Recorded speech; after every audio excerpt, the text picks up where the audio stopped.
As of July 2026, the United States and Iran have moved into a phase of managed strategic containment.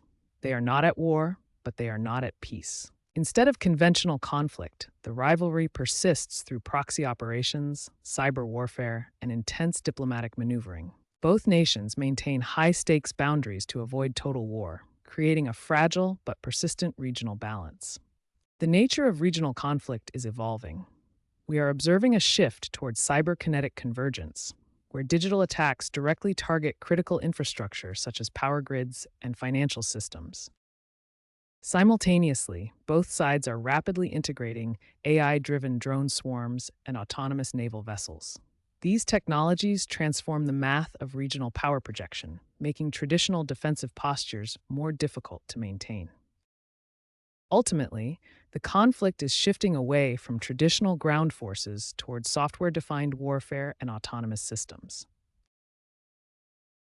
Economic pressure remains the primary non-military tool for the United States. Over the last decade, sanctions have cost the Iranian economy an estimated $1.2 trillion in potential growth. Despite this, Iran maintains a so-called resistance economy.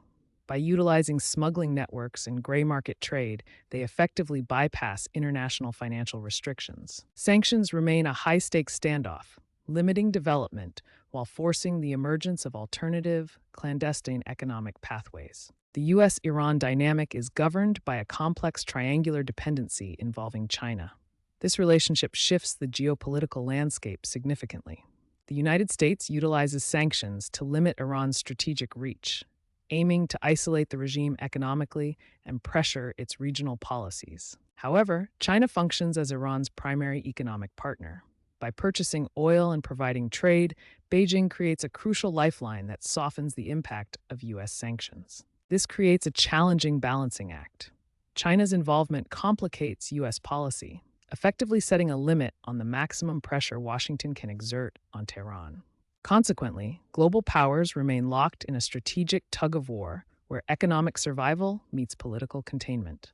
Looking ahead, expert assessments categorize the probability of direct state-on-state conventional war as low, currently under 15%.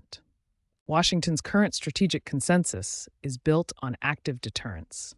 This approach maintains a strong regional military presence to discourage aggression. By prioritizing this balance, the current goal is to avoid the destabilizing impact of direct regime change, focusing instead on long-term regional stability.